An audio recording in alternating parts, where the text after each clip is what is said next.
Mi marido trajo a su amante embarazada a mi propia casa y me hizo dormir en el piso del cuarto. Se rió en mi cara y me dijo, «Ahora solo sirves para limpiar la mugre de ella». Aguanté callada durante 2 meses, tragándome la humillación, lavando la ropa íntima de aquella mujer, hasta que en el baby shower, frente a toda la familia, tomé el micrófono y mostré un video que hizo que aquella criatura saliera huyendo con el vestido rasgado en el portón. ¡Ay, mis queridos, qué alegría tenerlos aquí conmigo en esta tardecita! Pueden acercarse, pueden acomodarse ahí en su rinconcito, que la abuelita ya está aquí toda lista para platicar. Hoy el día amaneció frío aquí en Zacatecas. Ese friecito sabroso que solo se encuentra en el altiplano mexicano, ¿saben? Me levanté tempranito, antes de que saliera el sol, porque tenía masa de pan reposando en la artesa desde anoche. Sí, mis hijos, esta abuelita todavía amasa el pan a mano, del modo que mi mamá me enseñó cuando yo era jovencita. Mi nombre es Zenaida González Herrera, y tengo 74 años de vida, gracias al buen Dios. Nací y me crié aquí cerquita, en un pueblito llamado Sombrerete, también en Zacatecas, pero hace muchos años que vivo aquí en la capital del estado. Antes de empezar, les pido por favor que todos se suscriban ahora mismo a este canal. Estamos intentando alcanzar la meta de suscripciones aquí, y en cuanto la logremos, vamos a publicar historias de abuelitas todos los días para ustedes, con compromiso y dignidad. Contamos con su suscripción. Esta ciudad me acogió en los momentos más difíciles de mi vida, y fue aquí donde reconstruí todo lo que algún día pensé que había perdido para siempre. En este momento, mientras platico con ustedes, estoy aquí en mi cocina de leña, con las manos todavía oliendo a levadura y harina de trigo. El fogón está encendido, calentando toda la casa, y dentro de un ratito voy a meter los panes al horno. Ese olor a pan casero horneándose, mis queridos, es el olor de la paz que conquisté. Cada vez que abro el horno y veo esas masas creciditas, doraditas, le agradezco a Dios por estar viva, por haber sobrevivido. Empecé a hacer pan casero para vender hace unos 30 años, cuando llegué a Zacatecas sin nada, solo con una maleta de ropa y el corazón destrozado. Una vecina muy bondadosa, doña Hortensia, que Dios la tenga en su santa gloria, me enseñó a hacer el pan de elote y las gorditas de maíz quebrado, que hoy son los más pedidos aquí en la colonia. Cada semana hago los encargos, y mis nietos me ayudan a entregarlos en bicicleta. Es poco dinero, pero es dinero honesto. Lo gano con el sudor de mi frente. Mi cocina es sencilla, mis hijos. Tiene un fogón de leña que ya está conmigo desde hace décadas, una mesa de madera toda marcada por el tiempo, y en la pared un cuadro de la Virgen de Guadalupe que me acompaña desde que yo era casada. Esa virgencita vio muchas cosas, mis queridos. Vio mis lágrimas, vio mi humillación, vio mi venganza, y ahora ve mi paz. Antes de continuar, déjenme hacerles un pedidito especial a ustedes que me están escuchando ahorita. Cuéntenme aquí en los comentarios desde qué rinconcito de México me están viendo, o quién sabe, de otro país, ¿verdad? El Internet es una bendición, nos junta a todos del mundo entero. Y cuéntenme también qué hora es allá donde están. ¿Me están escuchando en la mañanita, tomándose su cafecito de olla o su café con leche? ¿O es de nochecita, después de un día cansado de trabajo? Yo leo todos los comentarios, cada uno de ellos. Y me pongo tan feliz de saber que esta abuelita, con su historia sufrida, logra llegar al corazón de tanta gente. Vamos a crear esta cadena de cariño. Ándenle, cuéntenme, que quiero saber. Pues sí, mis queridos, ustedes han de estar curiosos por saber qué pasó esta viejita en la vida para estar hablando de humillación y venganza, ¿verdad? Pues entonces, prepárense, porque la historia que les voy a contar hoy es pesada. Es una historia que guardé dentro de mí por muchos años, con vergüenza, con miedo al que dirán. Pero hoy sé que contar lo que pasó puede ayudar a otras mujeres que están pasando por la misma situación que yo viví. Y eso fue lo que me dio valor para abrir la boca. Todo empezó cuando yo estaba casada con un hombre que creí que era el amor de mi vida. un hombre al que serví por más de 10 años, al que amé con toda la fuerza de mi corazón. Pero ese hombre me traicionó de la peor forma posible. No solo me traicionó mis hijos, trajo a la otra a mi propia casa, me corrió de mi propio cuarto y me convirtió en sirvienta de su amante. Y lo peor, hizo todo eso riéndose en mi cara. Pero vengan conmigo, que les voy a contar todito desde el principio.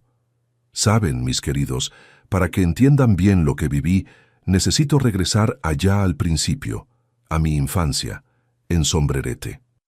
Sombrerete es un pueblito chiquito allá en el altiplano zacatecano, donde en invierno la helada cubría todo de blanco y uno despertaba con los dedos entumidos de tanto frío.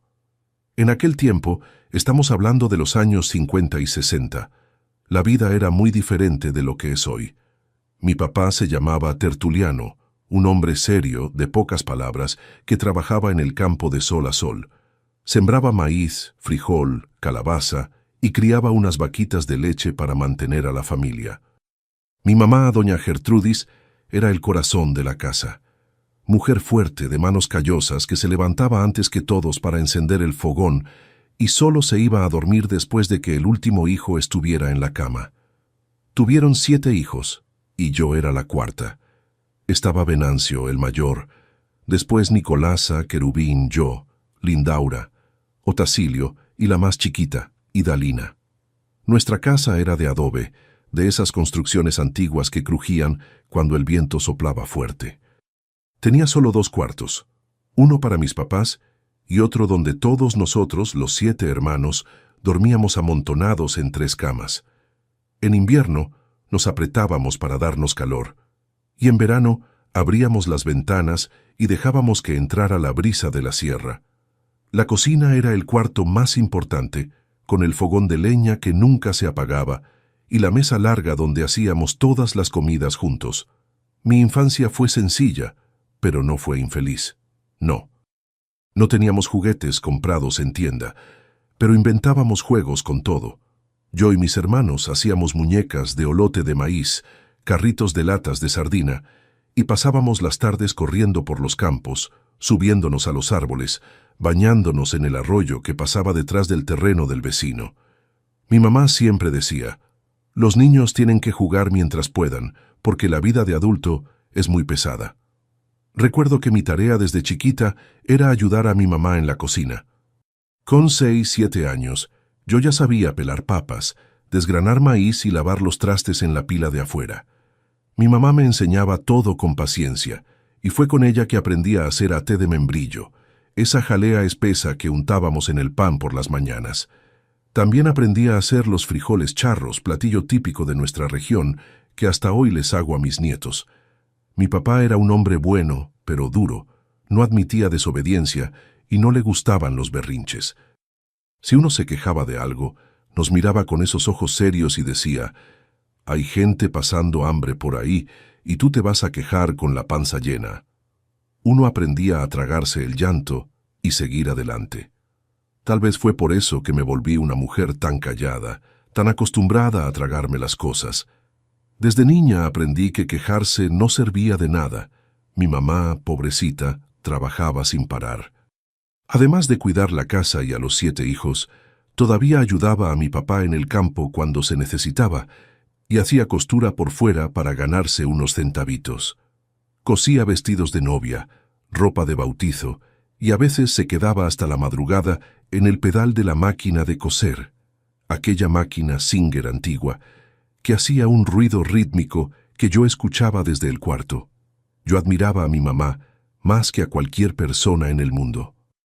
Ella nunca se quejaba, nunca lloraba frente a los hijos, nunca dejaba caer la toalla.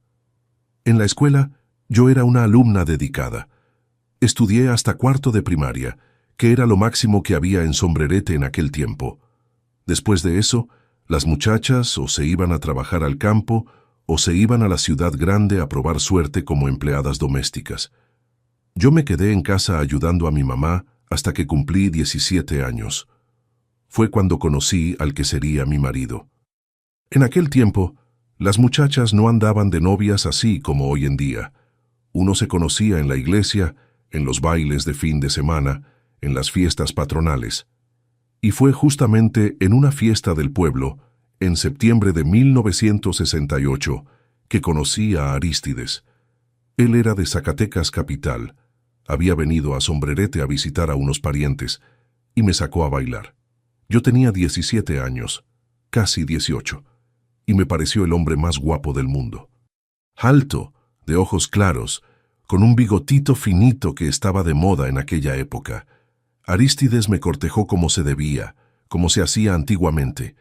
Pidió permiso a mi papá para visitarme, le llevaba regalos a mi mamá, platicaba con mis hermanos. A mi papá le cayó bien porque tenía empleo fijo en una maderera en Zacatecas. Era trabajador, no tomaba. Después de un año de noviazgo, me pidió matrimonio. Yo tenía 19 años cuando me casé, en 1969, en la iglesita de Sombrerete, con un vestido blanco que mi propia mamá cosió. Me casé creyendo que iba a ser feliz para siempre, mis queridos. Me casé con el corazón lleno de esperanza, soñando con hijos, con una casita propia, con una vida tranquila al lado del hombre que amaba. Nunca, ni en mis peores pesadillas, imaginé lo que aquel hombre sería capaz de hacerme, pero en aquella época yo no sabía nada. Era solo una muchacha ingenua del pueblo, que creía que el matrimonio era sagrado y que el marido era para toda la vida. Después de la boda, me mudé a Zacatecas capital, dejando atrás a mi familia, a mis hermanas, a mi mamá. Fue una de las cosas más difíciles que he hecho, pero creía que estaba haciendo lo correcto, siguiendo a mi marido, construyendo mi propia familia. Los primeros años fueron buenos, no les voy a mentir. Vivíamos en una casita rentada, sencilla, pero era nuestra. Yo cuidaba la casa, él trabajaba en la maderera y la vida seguía tranquila. Pero poco a poco, con el paso de los años, fui dándome cuenta de que Arístides no era el hombre que yo imaginaba. La vida en Zacatecas empezó bien, como les dije, pero el tiempo fue pasando y las cosas fueron cambiando. Arístides, que en el noviazgo era todo educado y cariñoso, fue mostrando otra cara después del matrimonio. No fue de un día para otro, no. Fue poco a poco, como una fruta que se va pudriendo por dentro sin que uno se dé cuenta. En los primeros años me embaracé 2 veces, pero perdí a los 2 bebés todavía al principio de la gestación. El doctor dijo que era común, que a veces pasaba, pero Arístides no lo aceptó.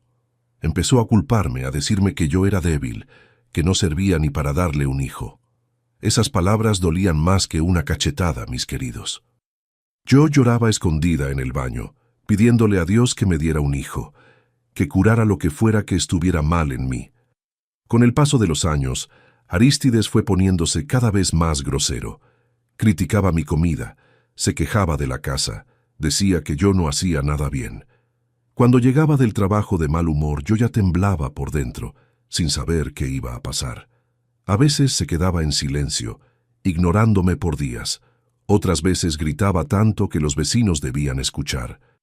Yo aguantaba callada, porque eso era lo que las mujeres hacían en aquel tiempo. El matrimonio era para siempre, y la esposa tenía que ser paciente. Pasaron 5 años, 10 años, y nada de hijos. Yo ya me había resignado, ya había aceptado que Dios no quiso darme esa bendición, pero Arístides nunca lo aceptó, me lo echaba en cara cada vez que peleaba conmigo. Mujer que no da hijos no sirve para nada, decía, y yo me lo tragaba, me lo tragaba, me lo tragaba. Cuando yo tenía unos 30 años, más o menos, en 1981, Arístides llegó a casa con una noticia que cambió mi vida para siempre. En esa época ya habíamos logrado comprar una casita propia en una colonia de clase media de Zacatecas. No era un lujo, pero era nuestra. Tenía un patiecito con asador y hasta una piscinita de plástico que Arístides había comprado para impresionar a los amigos. Aquel día, yo estaba en la cocina preparando la cena cuando escuché el ruido del portón. Arístides entró, pero no venía solo. Detrás de él venía una muchacha jovencita, de unos 20 y tantos años, con una panza de embarazada que ya se notaba bastante. Debía tener unos 5 meses de gestación por el tamaño. Solté la cuchara de madera y me quedé parada sin entender nada. Arístides ni me saludó. Entró empujando la puerta con el pie, con esa cara de quien tenía todo el derecho del mundo, y dijo con voz gruesa: «Esta es Marlene. Va a vivir con nosotros a partir de hoy. Está esperando un hijo mío, el heredero que tú nunca me diste». Mis queridos, les juro que el piso desapareció debajo de mis pies. Miré a él, miré la panza de aquella mujer, y sentí como si me hubieran clavado un cuchillo en el pecho. Traté de decir algo, traté de discutir, pero él no me dejó abrir la boca. Fue hasta nuestro cuarto, abrió el ropero y empezó a aventar mi ropa al piso de la sala. «El cuarto principal ahora es de la madre de mi hijo», dijo sin siquiera mirarme. «Tú, si quieres seguir comiendo de mi comida y viviendo bajo mi techo, vas a dormir aquí en el piso. Y ya te aviso, Marlene no puede hacer esfuerzo por el embarazo. Entonces tú vas a cuidar la casa, lavar la ropa, hacer la comida, vas a ser la sirvienta». La tal Marlene, que se había quedado callada hasta entonces, soltó una risita burlona. Me miró de arriba a abajo, con esa sonrisita de quien había ganado una batalla, y dijo con voz chillona: «Cuidado de no hacer ruido cuando limpies el baño de madrugada, tía? Necesitamos tranquilidad para descansar». Me quedé en estado de shock, mis queridos. Paralizada, no podía llorar, no podía gritar, no podía reaccionar. Era como si mi cuerpo se hubiera convertido en piedra. Arístides me tomó de la mano y me arrastró hasta un rincón de la sala, donde había un colchón viejo que guardábamos para cuando venían visitas. «Tu lugar ahora es aquí», dijo, «y si te quejas, vas a dormir en la calle». Esa noche me acosté en ese colchón delgado en el piso frío de la sala, escuchando a Arístides y a Marlene en mi cuarto, en mi cama, riéndose, platicando, haciendo planes para el futuro, y yo ahí, tirada como un perro viejo, sin tener a dónde ir. Ustedes se han de estar preguntando: ¿por qué no me fui? ¿Por qué no lo denuncié? ¿Por qué aguanté aquello? Mis queridos, tienen que entender cómo era el mundo en aquella época. Una mujer separada era vista como fracasada, como mujer de mala vida. Mi familia era pobre. Yo no tenía estudios, no tenía empleo, no tenía dinero guardado. Todo lo que tenía estaba a nombre de Arístides. Si me salía de esa casa, ¿dónde iba a dormir? ¿Qué iba a comer? Y además estaba la vergüenza de regresar a Sombrerete y contarle a mi mamá que mi matrimonio había fracasado, que mi marido me había cambiado por una muchachita embarazada. Entonces me quedé. Me quedé porque creí que no tenía otra opción. Me quedé porque tenía miedo. Me quedé porque allá en el fondo, una parte de mí todavía creía que tal vez me lo merecía, que tal vez la culpa era mía por no haberle dado un hijo a Arístides. Así empezaron los 2 meses más humillantes de mi vida. Me levantaba antes de que saliera el sol para hacer el desayuno de ellos. Limpiaba toda la casa de arriba a abajo, lavaba la ropa, incluyendo la ropa íntima de Marlene, hacía la comida, la cena, y todavía tenía que servirles en la mesa, como si fuera una criada. Marlene se empeñaba en humillarme de todas las formas posibles. Tiraba el jugo al piso a propósito, para que yo lo limpiara, dejaba pelos en el lavabo del baño, aventaba su calzón sucio en la regadera para que yo lo lavara, y siempre con esa sonrisita en la cara, esa voz empalagosa diciendo: «Lávalo bien, ¿eh? Quiero todo perfumadito para tu marido». Arístides veía todo y se reía de mi humillación, se reía de mi dolor. Si la comida se retrasaba, gritaba: «Ni para sirvienta sirves, inútil». Si yo tiraba algo, me llamaba torpe, tonta, y Marlene siempre ahí al lado, animándolo, aplaudiendo. Me iba a dormir todos los días en ese colchón duro, mirando al techo, rezando en voz baja. Rezaba para que Dios me diera fuerzas, para que me mostrara una salida. Y fue en una de esas noches, mientras ellos creían que yo estaba dormida, que descubrí algo que lo cambiaría todo. Mis queridos, no se imaginan lo que es vivir en tu propia casa siendo tratada peor que un animal. Cada día que pasaba, la humillación aumentaba.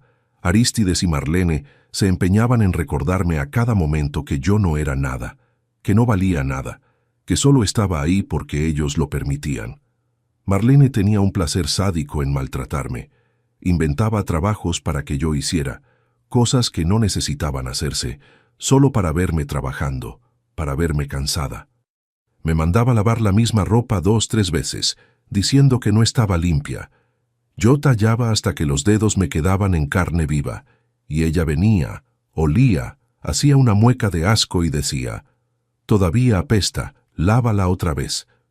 Yo sabía que no apestaba, mis queridos. Yo sabía que ella solo quería verme sufrir. De madrugada, cuando yo ya estaba agotada en mi colchón, me despertaba. Tocaba la puerta del cuarto y gritaba: «Oye, tía, tengo sed, tráeme un agua bien fría». Me levantaba con las piernas adoloridas, iba hasta la cocina a oscuras, agarraba el agua y se la llevaba. Marlene me miraba con esos ojos burlones, tomaba un traguito y decía: «Está tibia, trae otra». Y yo iba de nuevo y de nuevo. A veces me hacía ir 4, 5 veces hasta que se cansaba del juego, y me corría con un movimiento de mano, como si yo fuera un perro. Un día que nunca voy a olvidar, mis queridos, me llamó al cuarto. Yo estaba terminando de limpiar la cocina, con las manos mojadas de cloro, cuando escuché su voz: «Zenaida, ven acá». Me sequé las manos en el delantal y fui. Estaba acostada en mi cama, aquella cama donde dormí con Arístides por más de 10 años, tapada con mis sábanas, usando mi almohada. El cuarto todavía tenía mis cosas en las paredes. El cuadrito de la Virgen de Guadalupe que mi mamá me dio cuando me casé, el espejito que era de mi abuela, pero ahora todo eso le pertenecía a ella. Marlene me miró con esos ojos fríos, sin ninguna piedad, y dijo: «Se me antojó pastel de chocolate, hazme uno. Y que te quede bueno, porque si queda malo, lo vas a tener que hacer de nuevo. Y entonces voy a tener que contarle a Arístides que ni pastel sabes hacer». Me fui a la cocina e hice el pastel. Puse todo mi esfuerzo en esa masa porque sabía que si quedaba mal, me iba a ir peor. Separé los ingredientes con cuidado. Batí la masa en su punto exacto. Lo metí al horno vigilando el tiempo con precisión. Cuando estuvo listo, lo saqué del horno, esperé que se enfriara un poquito, corté una rebanada bonita y se la llevé en un platito de porcelana, todavía tibiecito, con ese olor rico a chocolate. Marlene agarró un tenedor, sacó un pedacito, se lo llevó a la boca, masticó despacio, haciendo drama. Después me miró con una expresión de asco y lo escupió en el piso. Lo escupió justo frente a mí en el tapete del cuarto, ese tapete que yo misma había comprado con ahorros de años. «Sabe horrible», dijo, aventándome el plato en las manos con tanta fuerza que casi se cae. «Esto no sirve ni para los perros, hazlo de nuevo, y esta vez hazlo bien, inservible». Miré el pedazo de pastel en el piso, mezclado con su saliva, y sentí una náusea subirme por la garganta. Pero me la tragué como me tragaba todo en aquella época. Agarré el plato, regresé a la cocina e hice otro pastel. Ese se lo comió entero, sin quejarse, pero no me lo agradeció. No dijo que estaba bueno, solo empujó el plato vacío hacia la orilla de la cama y dijo: «Ya puedes llevártelo y limpia esa cochinada que hice en el tapete». Arístides estaba sentado en la sala viendo televisión.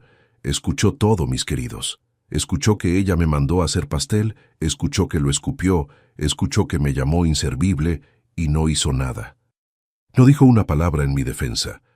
Solo siguió ahí, con los ojos pegados a la pantalla, viendo ese programa de concursos como si yo no existiera, como si fuera invisible. Era como si me hubiera convertido en un fantasma en mi propia casa.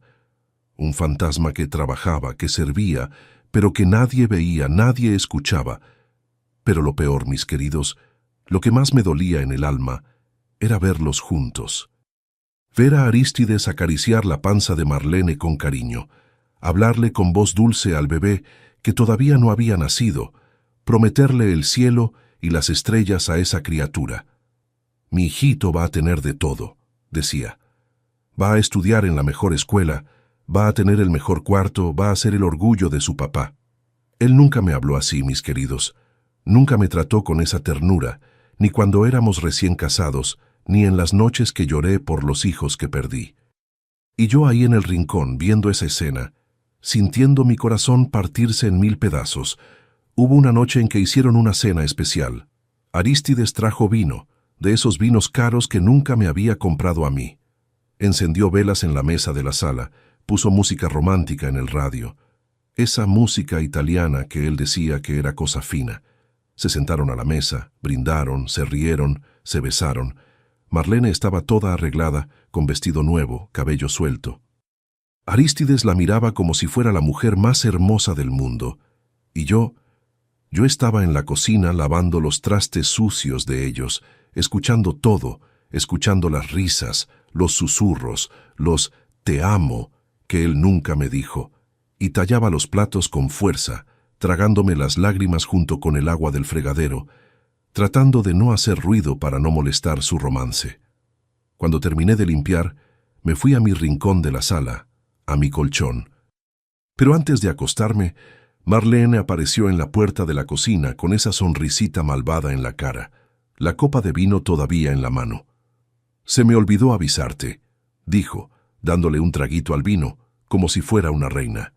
«Mañana temprano vas a lavar mi ropa íntima que está remojando en la tina. Y lávala con cuidado, ¿eh? Es ropa fina, de encaje, no es esa porquería que tú usas. Ah, y plánchala bien, planchadita, que me gusta todo alineado». Bajé la cabeza y no respondí. Ya no tenía fuerzas para responder, mis queridos. Mi voz había desaparecido, mi voluntad había muerto.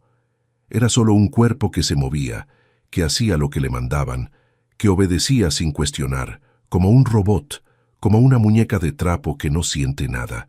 Durante esos 2 meses bajé de peso, mucho peso. La ropa me quedaba floja, la cara se me puso flaca, las ojeras profundas, también se me cayó el cabello. Cada vez que me pasaba la mano por la cabeza, salían mechones de pelo entre los dedos. Mi mamá siempre decía que el pelo se cae cuando uno sufre mucho, y yo estaba sufriendo más que en cualquier momento de mi vida. Perdí las ganas de vivir, mis queridos. Me miraba en el espejo y no me reconocía. Mis ojos estaban apagados, sin brillo, como ojos de gente muerta. Mi piel estaba pálida, amarillenta. Mis manos temblaban todo el tiempo, de nervios, de miedo, de debilidad. Me estaba convirtiendo en un guiñapo, en una sombra de lo que había sido. Pensé en huir varias veces. Pensé en irme en medio de la noche, pedir aventón en la carretera, desaparecer del mapa. Pero ¿a dónde, mis queridos? Mis papás ya estaban viejos, su casa era pequeña, yo no quería ser una carga para ellos. Mis hermanas tenían sus propias familias, sus propios problemas. Y yo tenía vergüenza, una vergüenza tan grande que me impedía pedir ayuda. Vergüenza de admitir que mi matrimonio era una mentira. Vergüenza de mostrarle a todo el mundo que había fracasado. También pensé en denunciar. ¿Pero denunciar qué? En aquella época no existía eso de violencia doméstica. No existía ninguna ley que nos protegiera.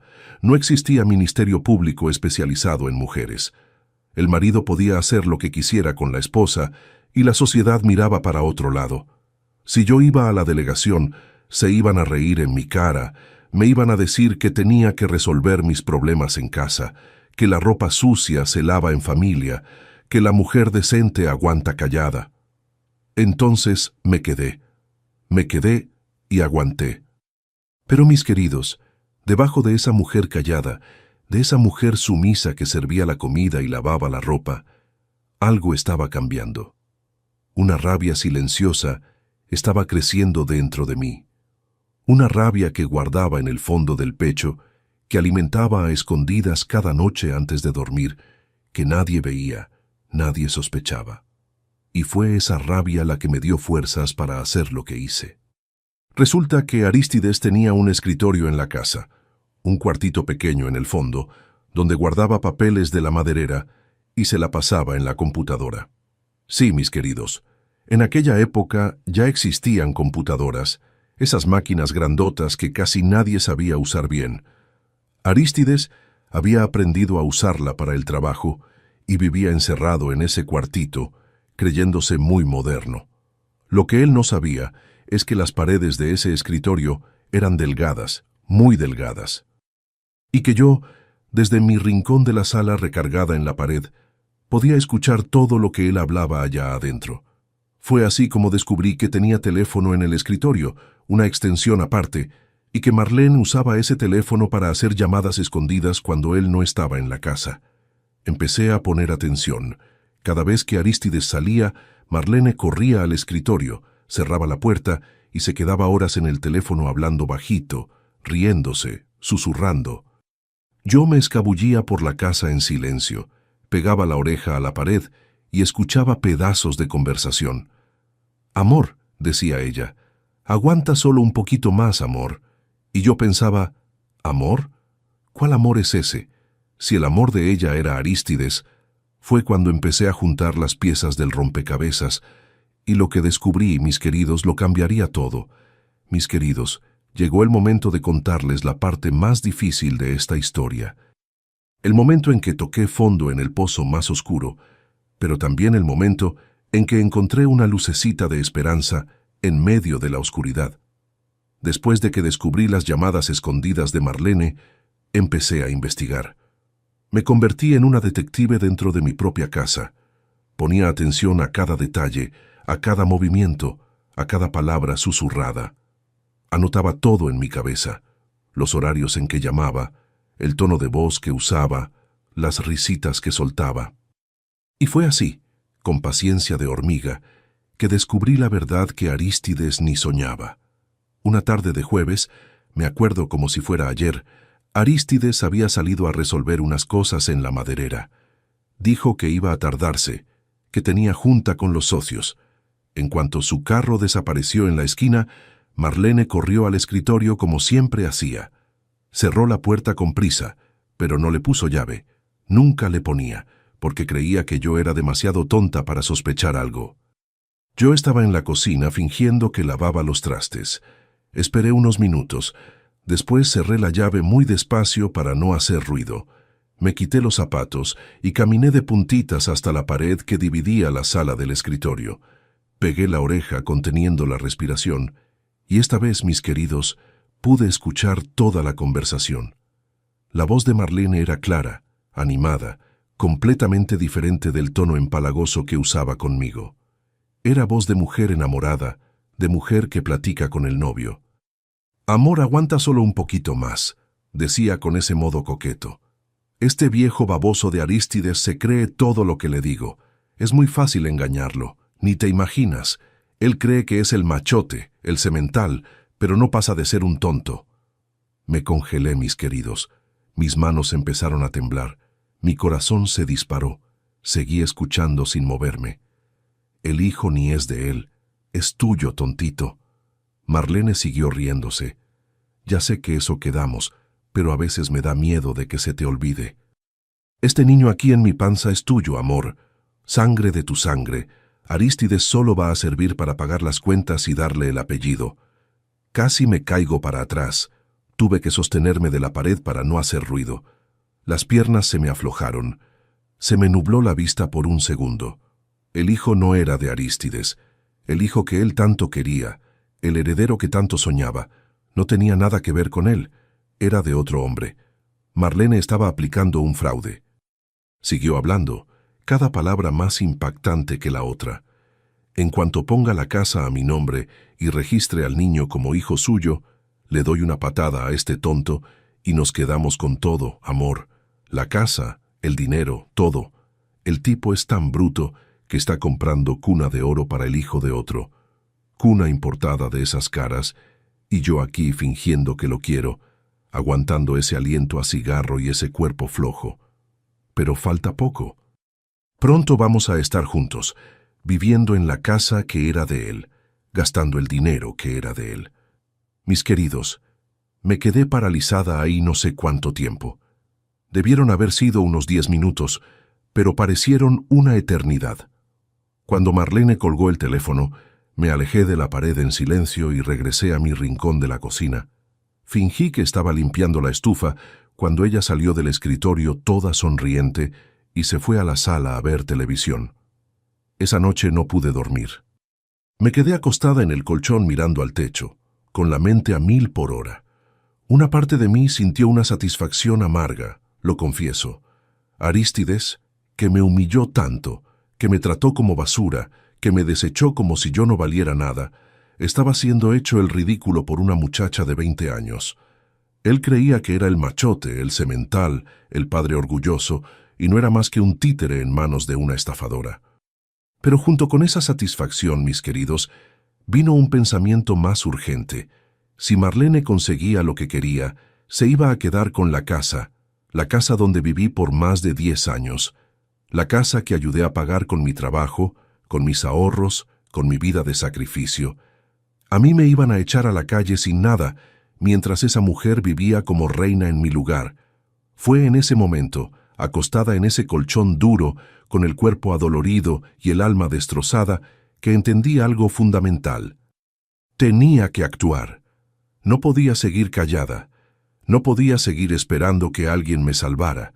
No podía seguir aceptando el destino que me estaban imponiendo. Si quería salir de esa situación, yo misma tenía que hacer algo. ¿Pero qué? No tenía dinero, no tenía a dónde ir, no tenía nadie que pudiera ayudarme. ¿O sí? Me acordé de mi hermano Querubín, que vivía en Sombrerete.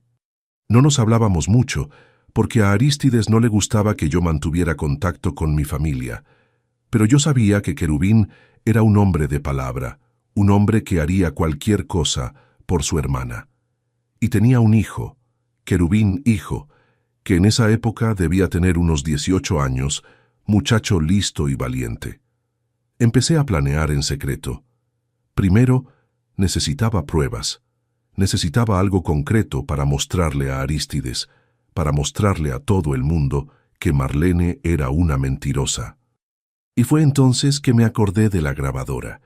Arístides tenía una grabadora de cassette que usaba para el trabajo, para grabar juntas y conversaciones importantes. La guardaba en el cajón del escritorio junto con un montón de cassettes en blanco. Yo sabía dónde estaba, sabía cómo funcionaba, porque ya lo había visto usarla varias veces. Esperé la siguiente oportunidad. Tardó unos días, pero la oportunidad apareció. Un martes, Arístides salió temprano y Marlene, como de costumbre, corrió al escritorio en cuanto escuchó el carro irse. Yo esperé a que entrara, esperé a que empezara a hablar por teléfono y entonces entré en acción. Con el corazón latiendo fuerte, fui a la sala y saqué la grabadora del cajón. Las manos me temblaban tanto que casi la dejé caer. Le puse un cassette nuevo, apreté el botón de grabar y recargué el aparato en la pared, bien cerquita de la división del escritorio, en un rinconcito donde quedaba escondido detrás de un sillón.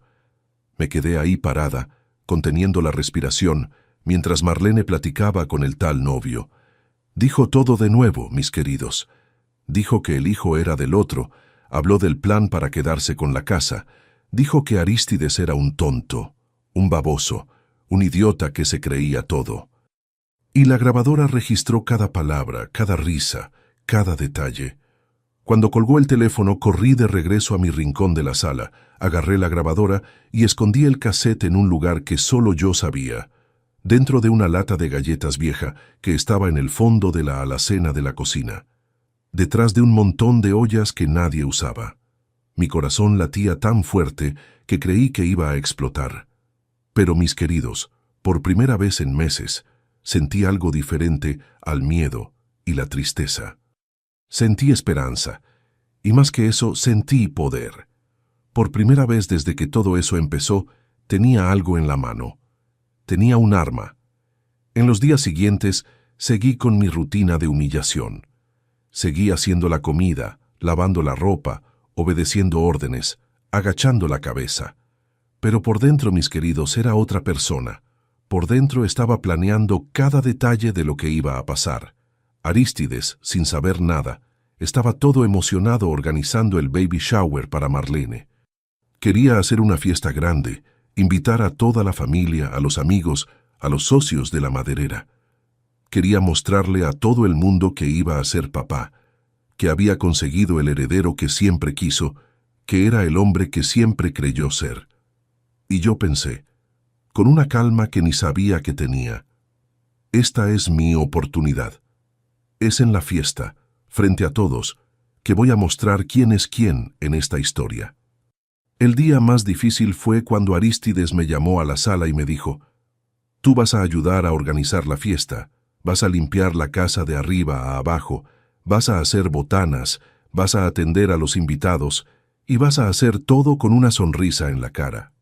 Porque si haces que Marlene pase vergüenza frente a los demás, te pongo de patitas en la calle. ¿Entendiste?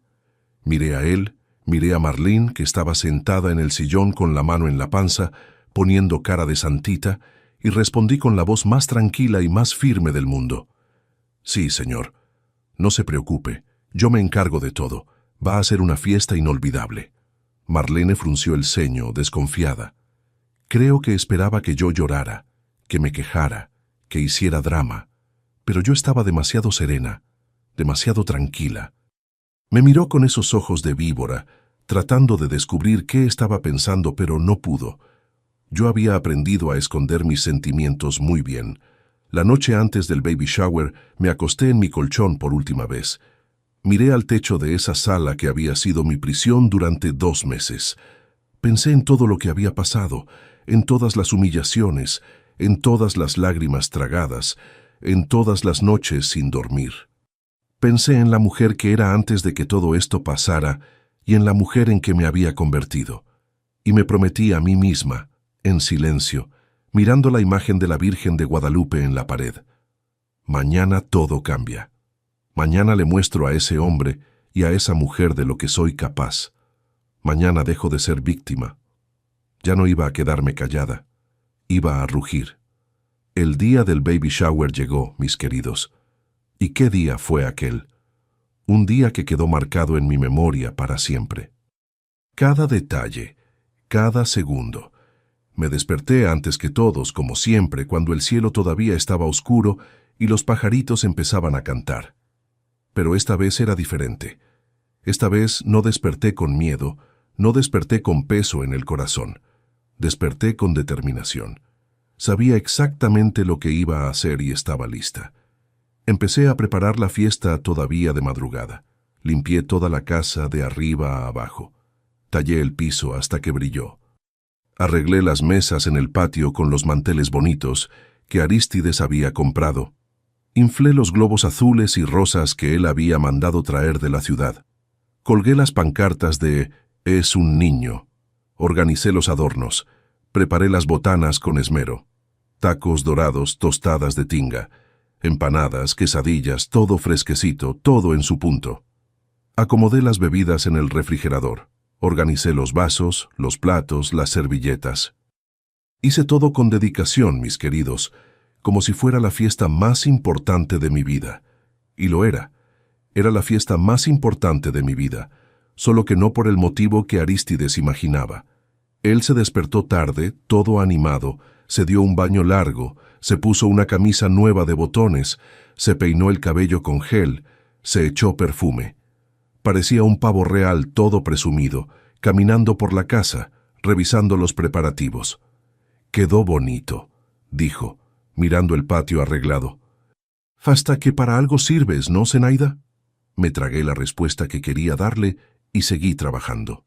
Marlene apareció como a las 10 de la mañana, toda producida, vestido blanco de encaje, ajustado al cuerpo, mostrando el panzón de embarazada, cabello suelto, maquillaje cargado, tacones altos. Se creía la reina de la fiesta, la estrella del día. Desfilaba por la casa revisando todo, haciendo comentarios, dando órdenes. «Cambia ese mantel, está chueco», decía. «Ponle más hielo a las bebidas». «No se te olvide atender a los invitados con una sonrisa, tía. No quiero caras largas en mi fiesta». Yo obedecía todo, callada, con la cabeza agachada. Pero por dentro, mis queridos, estaba contando las horas. Los invitados empezaron a llegar como al mediodía. Arístides había invitado gente de todos lados, su familia de Zacatecas, unos primos que vinieron de Sombrerete, los socios de la maderera, los vecinos, los amigos del club. Debía haber unas 50, 60 personas ahí en el patio, tomando cerveza, comiendo botanas, platicando en grupitos. Y en medio de esa multitud, mis queridos, estaba mi sobrino Querubín hijo. Había venido de Sombrerete, junto con mi hermano, que también estaba en la fiesta. Yo les había mandado un recado unos días antes con una vecina de confianza, pidiéndoles que vinieran. No les expliqué el motivo, solo les dije que los necesitaba ahí, que era urgente, y vinieron sin hacer preguntas. Así es la familia.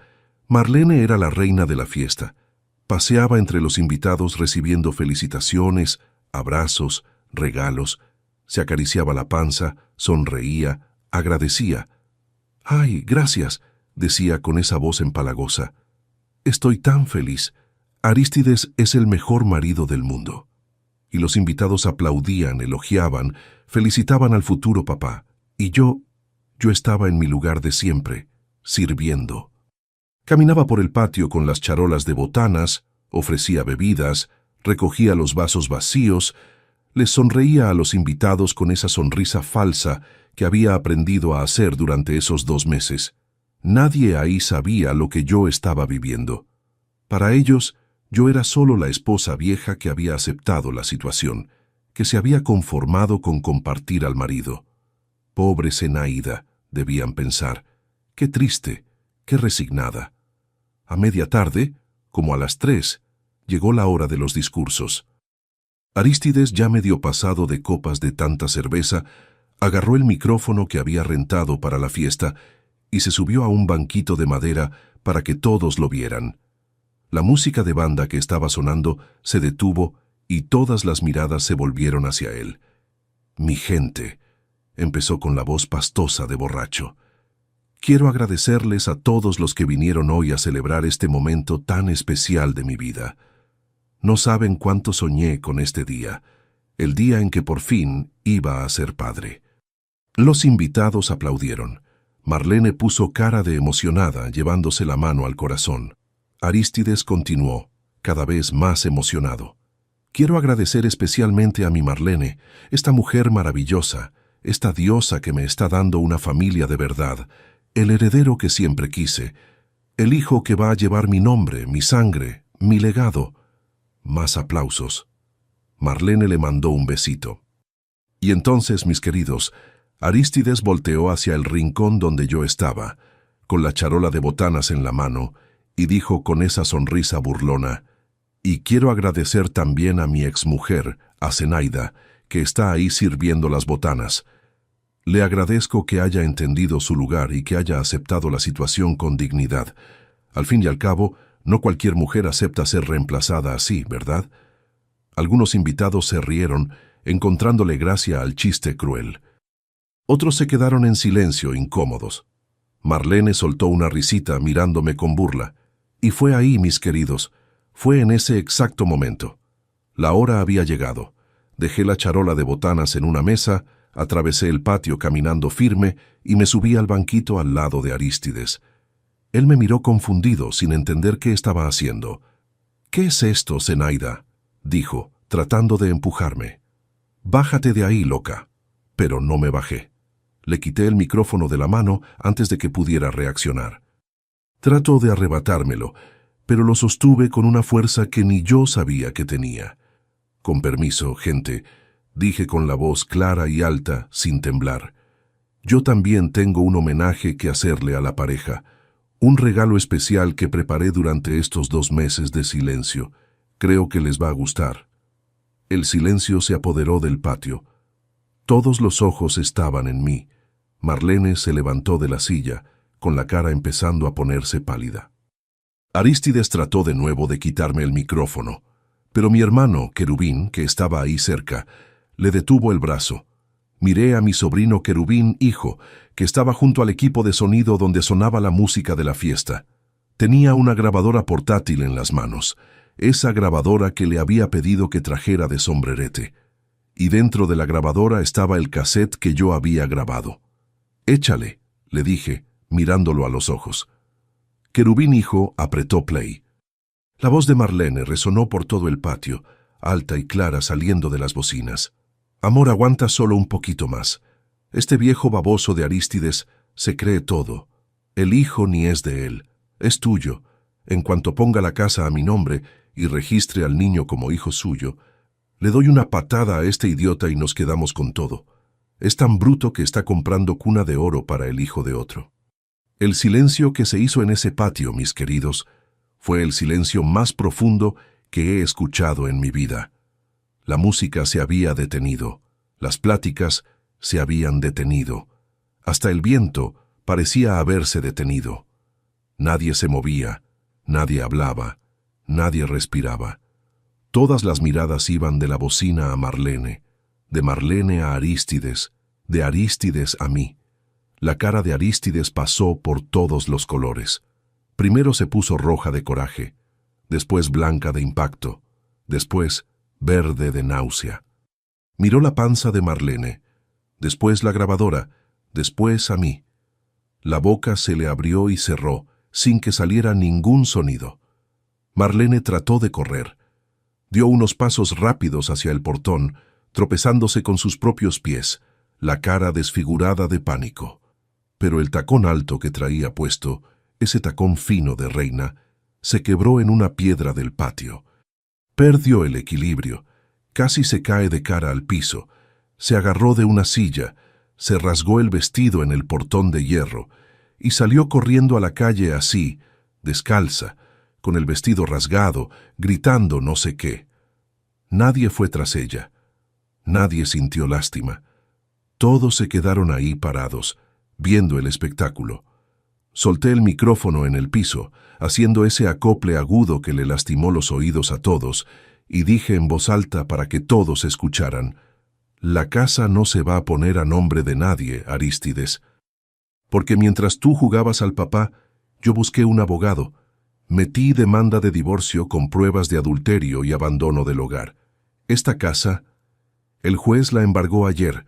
No puedes venderla, no puedes ponerla a nombre de nadie, no puedes hacer nada sin mi autorización». Arístides se quedó ahí parado en medio del patio, rodeado de los parientes y amigos que lo miraban con una mezcla de lástima, asco y burla. Nadie sabía qué decir, nadie sabía dónde meterse. Algunos empezaron a recoger sus cosas y se fueron, sin despedirse. Otros se quedaron ahí susurrando entre ellos, comentando el escándalo. Fui al cuarto por última vez, agarré la maleta que ya tenía lista desde hacía días, escondida debajo de la cama, y salí por la puerta principal. Atravesé el patio con la cabeza en alto, pasando entre los invitados sin mirar a nadie. No lloré, no grité, no pedí disculpas, simplemente salí. Afuera mi hermano Querubín me estaba esperando con el carro encendido. La puerta del copiloto ya estaba abierta. Me subí al carro, puse la maleta en el asiento de atrás y miré por la ventana una última vez hacia esa casa que fue mi hogar, mi prisión y mi liberación. Cuando el carro arrancó, mis queridos, por fin lloré. Pero no eran lágrimas de tristeza, no eran lágrimas de miedo, eran lágrimas de alivio, de liberación, de victoria. Lo había logrado. Después de tanto tiempo tragándome la humillación, había dado la vuelta. Mi hermano manejaba en silencio, respetando mi momento. Solo cuando estábamos en la carretera, lejos de Zacatecas, me miró y dijo con una sonrisa de orgullo: «Eres muy valiente, mana, muy valiente». Y yo respondí, secándome las lágrimas: «No fui valiente, mano. Estaba desesperada». Pero a veces es la desesperación la que te hace encontrar fuerzas que ni sabías que tenías. Y nunca más en toda mi vida dejé que nadie me tratara de ese modo otra vez. Mis queridos, ya hace más de 40 años que todo eso pasó, 40 años desde aquel día del baby shower, 40 años desde que salí de esa casa y nunca regresé. Después de que mi hermano me recogió, me fui a vivir unos meses a Sombrerete, a la casa de mis papás. Mi mamá, pobrecita, lloró cuando vio el estado en que yo estaba, flaca, pálida, con los ojos hundidos de tanto sufrir. Me puso a dormir en mi cama de la infancia, me hizo comer comida de verdad, me cuidó como si yo fuera una niña otra vez. El divorcio tardó, porque en aquella época todo era más complicado. Pero al final, el juez falló a mi favor. Me quedé con la mitad del valor de la casa, que se vendió después de mucho pleito legal. Con ese dinero, compré un terrenito aquí en Zacatecas y construí esta casita donde vivo hasta hoy. ¿Por qué regresé a Zacatecas? Porque fue aquí donde aprendí a ser fuerte. Fue aquí donde pasé por mi peor momento, pero también fue aquí donde me liberé. Quise quedarme cerca de la gente que me vio caer para que también me vieran levantarme. Hoy, con 74 años, tengo una vida sencilla y feliz. Me levanto temprano todos los días, prendo mi fogón de leña y hago mis panes para vender. Tengo una clientela fiel, gente que me compra desde hace décadas. Doña Marta, que vive aquí enfrente, me lleva 2 panes de elote cada martes y viernes. Don Gerardo, de la tiendita de la esquina, me encarga 10 gorditas de maíz cada semana para vender en el mostrador. Es dinerito poco, pero honesto, y me mantiene ocupada. Mis nietos son la alegría de mi vida. Sí, mis queridos, tengo nietos. No de Arístides, claro. Años después de todo eso, cuando ya me había recuperado y tenía mi vida organizada, conocí a un hombre bueno, Valdesio. Era viudo, trabajaba de trailero y me trató con un respeto que nunca había conocido. Nos casamos en 1988 y fuimos felices por 25 años, hasta que él partió al encuentro del Señor en 2013. Con Valdesio no tuve hijos biológicos, pero él tenía 2 hijas de su primer matrimonio, Sirlene y Marlucía, que me aceptaron como mamá. Hoy son mujeres hechas y derechas, casadas, y me dieron 5 nietos, Valdesio Jr., Keila, Breno, Tainá y la pequeña Alicia, que es mi consentida. Son esos nietos los que me ayudan a entregar los panes en bicicleta. Breno, que tiene 14 años, es el más animado. Pone los panes en esa caja de unicel, se sube a la bicicleta y sale pedaleando por la colonia. Cuando regresa, viene corriendo a contarme las novedades. ¿Quién dijo qué? ¿Quién mandó saludos para la abuelita? ¿Quién pidió que hiciera pastel la próxima vez?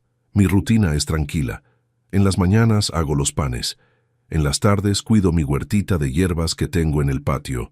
Romero, albahaca, cebollín, cilantro. En las noches veo televisión con mi gatita Pituca, una callejera manchada que apareció aquí hace unos 5 años y nunca se volvió a ir. Los fines de semana voy a misa el domingo y después paso a casa de Sirlene a comer con toda la familia. ¿Y Arístides? Sé que están curiosos. Pues bien, me enteré de que lo perdió todo. Después del escándalo del baby shower, los socios de la maderera se alejaron. Quedó en la ruina. Se casó otras 2 veces. Las 2 terminaron mal. Según me contaron, hoy vive solo en un cuartito de pensión en otra ciudad, olvidado por todos. No siento placer al saber eso, no. No siento alegría por la desgracia ajena, pero tampoco siento lástima. Arístides tomó decisiones en la vida, y esas decisiones tuvieron consecuencias. Así como yo tomé mi decisión aquel día del baby shower, y esa decisión me trajo hasta aquí. A veces, cuando estoy amasando la masa del pan, miro mis manos, estas manos arrugadas de abuelita, y recuerdo las manos jóvenes que lavaban la ropa de Marlene, que servían comida a quienes me humillaban, y le doy gracias a Dios por haber encontrado fuerzas para salir de esa situación. Le doy gracias por estar viva, por estar sana, por tener una familia que me quiere. La vida no siempre fue fácil, mis queridos. Pero hoy, mirando hacia atrás, sé que cada lágrima que lloré, cada noche sin dormir en ese colchón duro, me hizo la mujer que soy. Una mujer fuerte, una mujer sobreviviente, una abuelita que no tiene miedo de contar su historia. Mis queridos, mis amados, que se quedaron aquí conmigo hasta el final de esta historia, quiero agradecerles de corazón por haberme escuchado, por haberme dado este ratito de su día. La historia que les conté hoy es dura, lo sé. Es una historia de humillación, de traición, de un hombre que creyó que podía tratarme como objeto y desecharme cuando apareciera una mujer más joven. Pero también es una historia de valor, de superación, de una mujer que se negó a aceptar el destino que querían imponerle. Si conocen a alguien que está pasando por una situación parecida, alguien que está siendo humillada dentro de su propia casa, alguien que perdió la voz y ya no sabe cómo reaccionar, díganle a esa persona que no está sola, que hay salida, que hay ayuda, que hay vida después del infierno. Aprendí, mis hijos, que uno no tiene que aguantar maltrato de nadie. No importa si es el marido, si es un pariente, si es quien sea. Nadie tiene derecho a quitarnos nuestra dignidad. Y cuando uno cree que ya no tiene fuerzas, es justamente ahí cuando uno descubre de qué está hecho. En esos 2 meses de sufrimiento, creí que había muerto por dentro. Creí que nunca más iba a ser feliz, que nunca más iba a sonreír de verdad. Pero mírenme ahora, 74 años de vida, rodeada de nietos que me quieren, haciendo mi pan todos los días, con salud para contarle mi historia al mundo. Si me hubiera rendido, si me hubiera quedado callada para siempre, si hubiera aceptado esa situación como definitiva, no estaría aquí hoy. Me habría convertido en un fantasma de esa casa, sirviendo a quienes me maltrataban hasta el fin de mis días. Pero elegí liberarme, elegí vivir, y ustedes también pueden elegir. Ustedes también pueden salir de situaciones que parecen no tener salida. Ustedes también pueden dar la vuelta. Solo hay que dar el primer paso. Solo hay que tener valor.